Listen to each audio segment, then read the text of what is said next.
เขาสิเล่นไปนะเขาสิคุยกับเขาแบบนี้วะฮะเขาสิคุยกับเขาแบบไหนจุดประสงค์ที่เขาไปแหละล้มกับเพิ่นลักๆเลยบ่เขาคืออย่างรถท้องหัวอยู่บนหน้าแพกเนาะแม่นเขาน่ะบ่มีอย่างสกลัวเปลี่ยนแม่นเขาอยากให้อ้ายซอยเขาแน่แบบว่าไปหมุนติดรถมาจอดให้เขาแน่แม่นอ้ายสิคิดเท่าใดเนาะแม่นเสียค่าใช้จ่ายเท่าไรแล้วก็แล้วเฮาก็ร่วมกันแม่นมันนั่นแหละลุงเพราะว่าเพิ่นสิมาให้เฮาโยประธานจังว่าเฮาก็หานี่แหละได้ซะสิบ่หวานเอานี่แหละบ่มีนี่บ่น้ำจิตน้ำใจก็ได้หนึ่งมามันบ่มีไอ้กิ๊กพี่น้องเอ้ยแล้วก็กุญแจยังก็บ่มีกุญแจยังก็บ่มีหั่นน่ะเรื่องของเรื่องไปก็ได้จะได้จะไม่เสียเวลาเด้อโอเคลุงโอเคบอกกับอีไปเบิดแล้วนี่ฮาโคค่อยไปค่อยมาเด้อจักว่านะค่อยๆแล้วเบิ่งได้อย่างรถทัวร์เอาแก่นน่ะเอาพี่น้องเอ้ยให้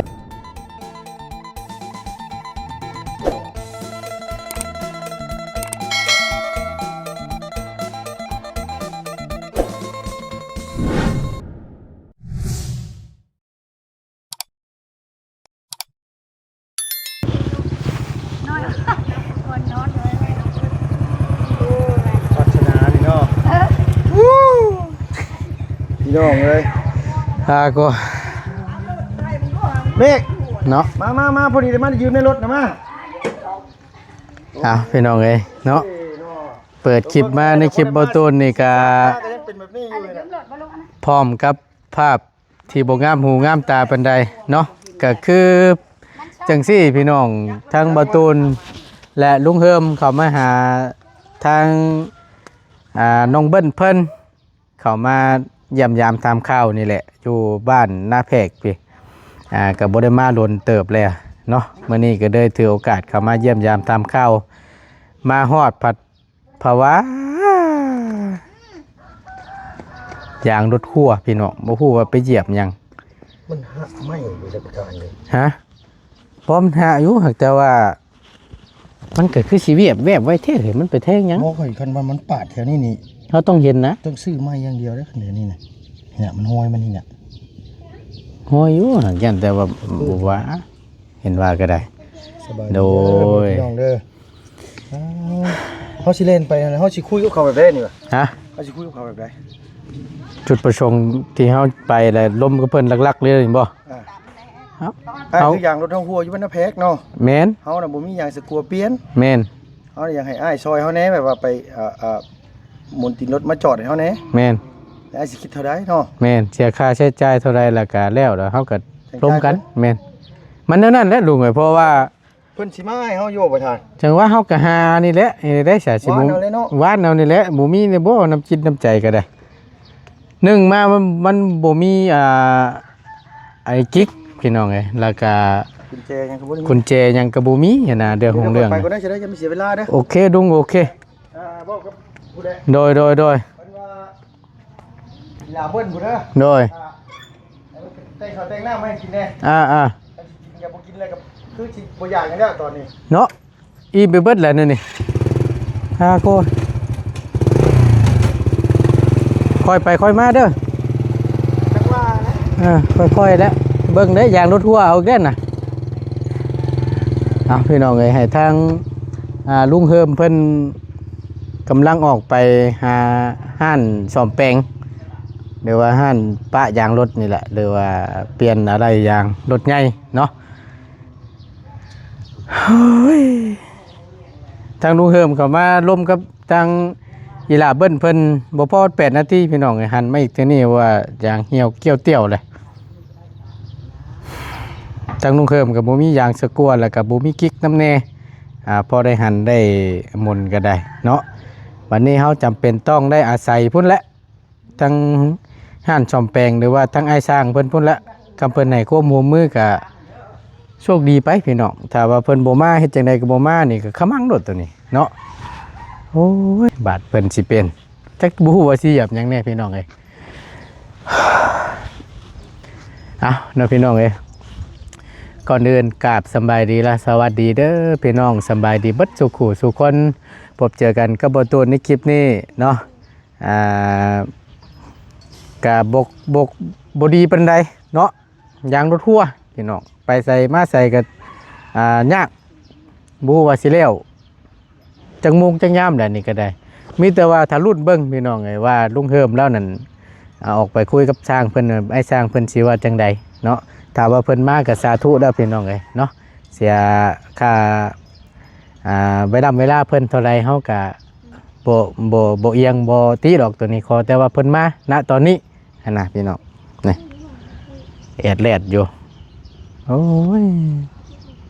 ถ้าว่าเป็นรถจักรก็ยังพอได้อยู่ไปนะแต่อันนี้มันเป็นรถใหญ่ซ้ำเนาะมันรถโอ้จะเข็ดจังไดพี่น้องเดี๋ยวถ่าเบิ่งน้ำกันพี่น้องเลยว่าเป็นจังไดเนี่ยเนาะจะได้บ่หรือว่าจังไดเดี๋ยวถ่าฟังคำตอบถ้าเพิ่นมากก็สาธุแหละพี่น้องเนาะไปในระหว่างรอเดี๋ยวเข้ามาหาทั้งอีหล่าเพิ่นก่อนพี่น้องเลยบ่ได้มาดนเติบแหละเยี่ยมยามถามข้าวเพิ่นก่อนปัดกระคักด้วยล่ะเด้องามได้เหือนดาวเหลียงต้องอยู่บ่ได้ไปเฮียนบ่นางมื้อนี่ไปอยู่สิ่งแหละยังอยู่โดยสบายดีล่ะยังบ่ทันได้เสิ่งบ่นี่เป็นบ่ใหญ่เป็นสาวละบาดนี่เนาะโดย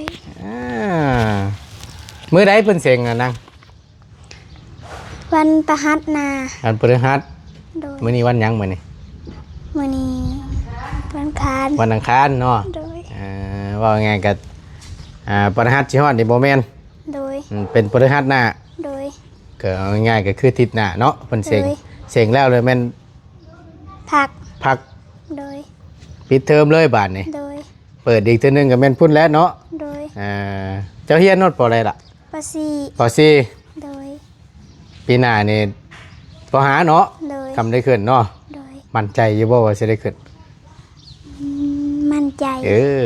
ต้องมีความมั่นใจได้เห็นว่าก็ได้เนาะเฮียนนี่กินข้าวกินน้ำแล้วกินแล้วเรียบร้อยเนาะไปได้ผ้าลงพลตกดีอยู่บ่ทั้งพี่บ่ปันไดบ่เอ้ยตายสั่งว่าแท้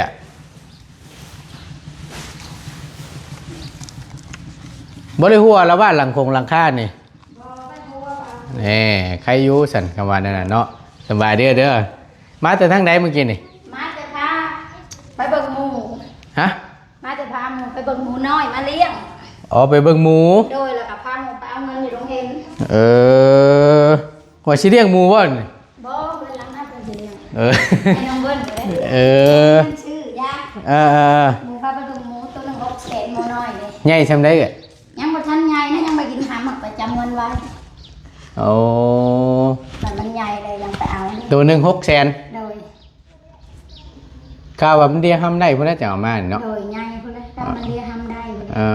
มันได้ลูกหรือบ่เดี๋ยวนี้ได้แล้วฮะก็ได้2 ทิศได้2 ทิศแล้วโดยหมูลาดเท่านี่หรอปะแม่นหมูน่ะชีเลี้ยงเดี๋ยวเจ้าเราพาชวนไปหมูเป็นขับรถพอได้อาศัยเอ้ยนี่เนาะโดยพอได้อาศัยเดียวเจ้าบ่เลี้ยงบ่อยากเลี้ยงอยู่มีเงินชื่อหางงามได้มีแต่หมูใหญ่ๆมันตัวใหญ่และมันยาวมันยาวแต่หมูลาดอยู่หักมันแม่มันตัวใหญ่พอตัวใหญ่เลี้ยงหมูนี่คักอยู่ได้เนาะคักอยู่เห็นหมูเลี้ยงก็เลี้ยงอยู่มีเงินอยู่อยากเลี้ยงบ่ล่ะโดยอยากเลี้ยงต้องเปลืองห้ำกันเด้ตัวนี้เนาะโดยถ้าว่ามีกุ๊กกล้วยใครยุบพอได้ซับให้มันเนาะงูกุ๊กกล้วยนี่แหละอย่างหน่อยก็พอได้ซับพอได้หั่นคุกจะกำห้ำไหนมันกินเนี่ยเฮ็ดเวียกยังคู่มือนี่นะกะแบบมีงานมาหาไปคุดคุ้มไม่มิช่วงเปิดจ้างนั่นเด้แต่บ่มีแล้วก็อยู่มาแต่ตัดอ้อยบ่โดยตัดอ้อยนำบ่ไปได้ปีนี่ก็หากมาบางเดือนชามนี่ไปตัดอยู่ใช่ไหนพุ่นและมงเก่าบนเบาเชียงไปพุ่นและบ้านดงพุงบ่ดิบ้านดงพุงบ่โดยพุ่นเช่นแกงกระเบาพุ่นน่ะโดยเพิ่นให้จังได๋น่ะมัดเท่าใดมัดละ1,000มัดละ1,000โดยมัดนึงมีจักลำน่ะ12 ลำ12 ลำโดย มือหนึ่งได้จักชิป ลังมือกะบ่ได้หยุดกะได้ร้อยไป ทั้งอีหล่าก็ไปบ่นะ ไป ไปคือกัน ไปก็ตัดไปตัดมันได้ บ่ ได้มือ80 90ได้เพิ่น โตบ่นาง โดย ว้า ไปนั่นแหละ โต ที่ไปเข้าโรงเรียน เก่งอีหลีซะนี่ บ่ไปบัดป้าลูกงอนๆแงะๆจักสิอยู่นำไผบัดถือใช่บ่ แล้วหันมือ8-90,000พุ่นน่ะ โดย อ้อย โอ้ถือว่า ไปอยู่ได้น้องเบิ้ลน่ะไปเลย นี่ก็เว้าเรื่องเฮียนมันก็บ่สิบ่เต็มสปริงปานใดแล้วนี่เนาะ แต่อยากเฮียนหักบัดไปรุ่นหนึ่งค่ะไปในบอนนี่เด้ในโรงงานนี่บัดลูกไข่กับพาม้าทันได้เงิน800,000 บ่ ม้าแล้วก็ใช้ชะโลมใช้เพียงกับพอดีหมดเลยลูกเช้าแล้วก็ไปอีกบัดเป็นหมดเงินเช้ายังไงมาอ้อยปีนี้บ่ค่อยหลายได้บ่ตูนเขาเอารถตัดตัวมันงามๆน่ะตัวแบบมันยืนฉลายอยู่เลยมันมีแต่หญ้าช่างยอกบัดนี่แบบแล้วรถเขาบ่ตัดได้กับมันห่างนะอ้อยตัวแบบเพิ่นปลูกทีๆแล้วเพิ่นบ่มีแต่เอารถตัดปลูกค่ะ อันนี้ตัวเฮาสิได้ไว้เพิ่นเอารถตัดชับ มาตัดซ้ำอันนี้มันพูดมัดพี่มัดนะ เจ้าจงบุป่าหญ้าอ้อยหนูหั่นเด้เนาะบางลำบอนก็2ลำเนาะ3ลำเลยแล้วก็ตัดทิ้งไว้แล้วให้ลูกเก็บจีบมันเลยแต่ตัวงามมาเพิ่นเอารถตัดปีนี้บ่ได้เงินปานใดได้ปีนี้ได้เงิน2ล้านไปนะมาก็ชื่อเขาชื่อน้ำแบบนี้แหละบ่ชื่อนี่ก็ชื่อเขาได้ชอบนึงชอบนึงก็โลแพงแล้วเบา เท่าไหร่เดี๋ยวนี้น่ะ โลนึง7,000ข้าวเปลือกนะ ช ชอบนึงก็ตกอยู่4เซนไป ถ้าว่าข้าวสารเฮาได้ซะ ข้าวสารบ่แม่นชอบนึง6เซนบ่7เซนมันไม่ต้องเบิ้นบ่เคยชื่อเนี่ยนะมันก็ชื่อเป็นชอบข้าวเปลือกว่ามันก็จักตัวได้ดีบ่ดีดอกเลยชื่อเอาเป็นข้าวเปลือก ว่าถึงมันก็คือว่าเนี่ยตามเกณฑ์มันแหละ เลย แต่มันก็มีสอบ600,000 800,000 700,000 800,000แล้วแต่มีตามเกณฑ์หลักกันหลายราคาหลังจากที่มาตัดน้อยแล้วก็ไปอันนั้นบ่ไม่ปลูกไม่มิกบ่แล้วก็วางหาก็ไปตักที่ดินนั่นเด้ตัวรถเพิ่นมาเอาก็ได้มื้อนึงตักแบบขี่เลื่อยเด้วันนึงแสน30รถเพิ่นมาเอามื้อเดียวนั่นแหละก็เพิ่นมาเลยถ้าว่ามีงานหมู่มาชวนแล้วก็ไปอยู่บ่ตุนเลยไปเลยบ่ได้ชื่อกับลูกแล้ว ขอแต่ว่ามีเวียกมีงานเฮ็ดว่าซั่นซะเวียกอันนี้ก็ถามหากันอยู่ว่ามีบ่งานบ่บ่มีแล้วก็อยู่เถิดก็ไปโคกไปกันน้องว่านี่ มันหนาแรงเนาะจักสิว่าใดๆจักเช่นนั้นคำว่าช่วงมีงานบ่ตุนเขามีงานก็บ่ได้ว่าอันนั้นดอกไปเลยมันทั้งบ่มีนี่ถ้าว่าช่วงหน้าฝนเฮาก็ยังว่าพอในเห็นแน่เนาะบางเทื่อ หน้าฝนน่ะก็ดำนาเนี่ยก็ตลอดแล้วเย็นเพิ่นแล้วบ่ได้มีเวลาอยู่หาว่าบางเทื่อก็ไปช่วยแม่ทำมันน่ะก็ดอกกาลำให้ลำนาใครอยู่กับว่าช่วงหน้าฝนแต่ว่าช่วงหน้าแดงนี่คือว่าแล้วเนาะแต่ว่าผมมีเวียกเฮ็ดงานทำเหมือนจักเฮ็ดนักเนาะก็บ่เทื่อก็บ่มีพอกีบมันบ่มีการงานเพียงแต่อยู่แบบนี้ได้บ่มันบ่มีแนวขายดอกกระเจียวก็ทำไปหาถ้าว่าได้ขาย2มื้อ3มื้อแล้วก็บ่ได้ขายได้บ่ตุนแบบเขาได้กินของมื้อแล้วก็แล้วทันทีดอกกระเจียวอันใดโดยบ่แล้วบ่จะเจอเฮ็ดปวกออกหรือบ่ทางพี่ยังได้บ่ยังอยู่บ่ยังบ่เห็นเนาะโดยผลมันบ่มีได้บางช่วงแห้งๆบางใดเนี่ยบ่มีในบ้านบ่ช่วงชิวออกแท้เฮาบ่มันผลตกมันก็สิออกในบ้านนี่ถ้าหากมันแห้งแล้วมันออกรถบ้านมันนักบ่แห้งครับโยขายแถวนั่นน่ะเห็นแถวทางคือตะกอนน่ะดอกกระเจียวกับแมงขนุนเดี๋ยวได้ไปนะมึงได้ไปก้านโยแมงขนุนกะบ่ไปกับน้องมื้อน่ะ2มื้อหาการมากินได้บ่ไปเอาตัวนั้นพอได้อยู่เอ้ยได้แมงขนุนได้ขนุนตัวใหญ่ๆนั่นบ่โดยโอ้มันได้น่ะเนาะแม่นขนุนตัวใหญ่ๆเลยไปกับน้องหมอนี่2มื้ออยู่ในต้นยังน่ะต้นเต้าบ่ต้นยังมันก็อยู่แห่งดีในใบติ้วมันแห่งอยู่ใบติ้วใบคงอลางมีมันบ่ตุนพวกผักละงังตัวใหญ่ๆค่ะพอได้กินเนาะโดยแต่ว่าขายนี่บ่ได้ขายนี่บ่ได้ก็เจ้าไปขายก็บ่อยากได้เลยแบบเพิ่นก็ได้กินดูเลยดิมันไผก็ไปหาไผก็ได้กินเนาะเอ้ยแม่นและแถวนี้มีแต่ผู้มันผู้ขยันจับเลยกลางคืนมาเขาไปอยู่ได้มันก็พอได้กินแล้วก็บ่ค่อยได้ขายนะไปคนมาแต่บนอื่นเนาะขายแม่น เราไปเกี่ยวกับช้ำทงเช้าหากำลังเถอะกันนั่งที่มืดมือบาเวียได้กับโบแมนต้องว่าประมาทนะลังมือก็ได้ขายดีเนาะลังมือก็บ่ได้ขายนะโดย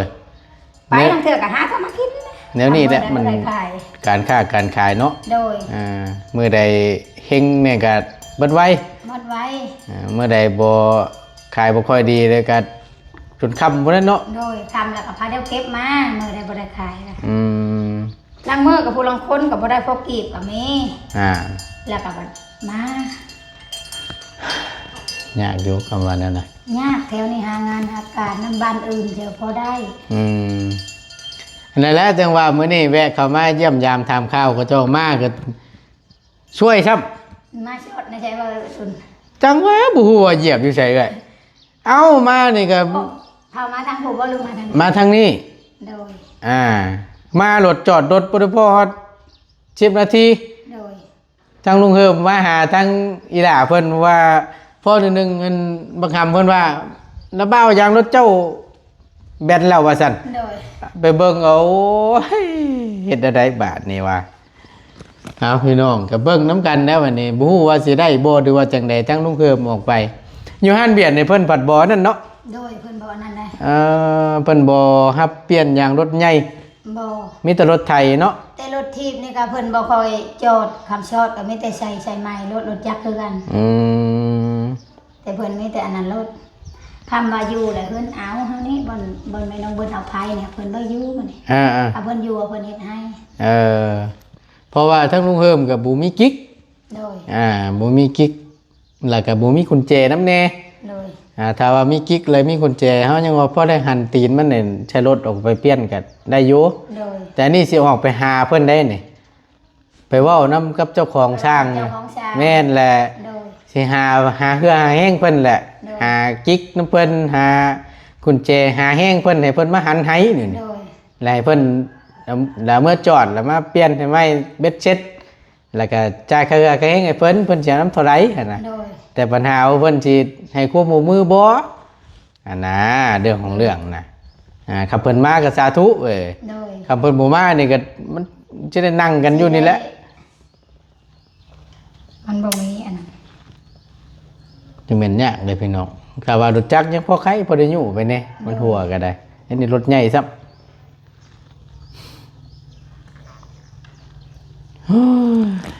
ออกมาพี่น้องไงกับลูกเฮิม2คนหากออกจากอันอู่เมื่อวานนี่เราก็ได้มาเมื่อนี้ว่าอย่างห่วยอีกเลยตายเดี๋ยวนี้ก็ได้ว่าใช่มะม่วงนี่นะมากินชมบ่ล่ะโดยห่วยกินเมียงบ่เลยมากินชมแล้วก็ใช้อยู่ข้างไหนเบิ่งดูไผ่แต่งแก้วนะเจ้าบ่เลยแซ่บอยู่บ่นะเอาบริซีมบ่จ้ะเอาแล้วมั่นใจปานนั้นบ่เคยเนาะออกมาเบิ่งดูค่ะได้กินทุกมื้อคักแน่เด้เป็นมะม่วงใหญ่พี่น้องม่วงต้นนะคักกะลีซะนี่โอ้ยเบิ่งละบ่าวสิซิมเบิ่ง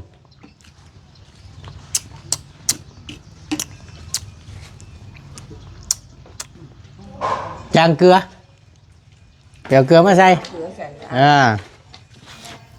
คักแน่เลยหลานแต่งมาสู่กินเดี๋ยวพาเบิ้งน้ำกันพี่น้องเลยว่าเป็นยังไงแน่เนาะค่าเอง1 บาทนี่ใส่รถฮะเดี๋ยวใส่หลายเด้อตักอีกโอเค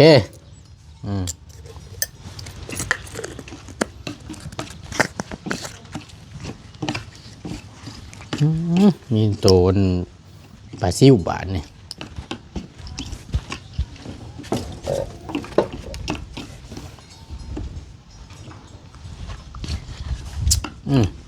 โอเคเดี๋ยวเบิ่งหาขนมมาต้อนอีหล่าเพิ่นก่อนพี่น้องเอ้ยเบิ่งรถลุงเฮิมล็อกรถระบบบุ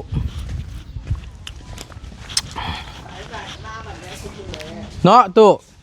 ช่างเป็นนาลีนี่พี่น้องเลย อึ๊บลาเอ้ยมาเอาขนมนั่งอึ๊บ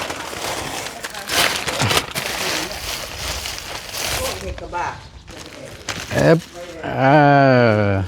เอาล่ะขนมก็มีเด้อ ขอบใจเด้ โด อย พอได้ต้มกินไปบ้านนี้สบายดีป้าลุงก่อนเอาไม้มาให้แล้วเปล่าโอเค เด้อสบายดี โดยตั้งใจเฮียนเด้อเฮียนให้เก่งปีหน้าให้ได้ขึ้นหอกปหาเด้อโอเคเนาะไปพี่น้องทางประตูนก็จะได้ล่ำลาแล้วขอจบคลิปลงไว้เพียงสำนี้ก่อนเดี๋ยวถามเบิ้งน้ำกันอีกเท่านึงพี่น้องว่าทางสร้างเพิ่นสิมาบ่หรือว่าจังใดเนาะเอาขอบบุญขอบคุณในไลน์อยู่ดีมีแฮงพี่น้องเบัดสุขู่สุคนเด้อพี่น้องเด้อสำหรับคลิปนี้ประตูนจบลงไว้เพียงสำนี้ก่อนเจอกันคลิปหน้าพี่น้องเนาะเป็นจังใดแน่ก็ได้เดี๋ยวประตูแจ้งอีกเท่านึงพี่น้องเอ้ยอยู่ดีมีแฮงพี่น้องสบายดี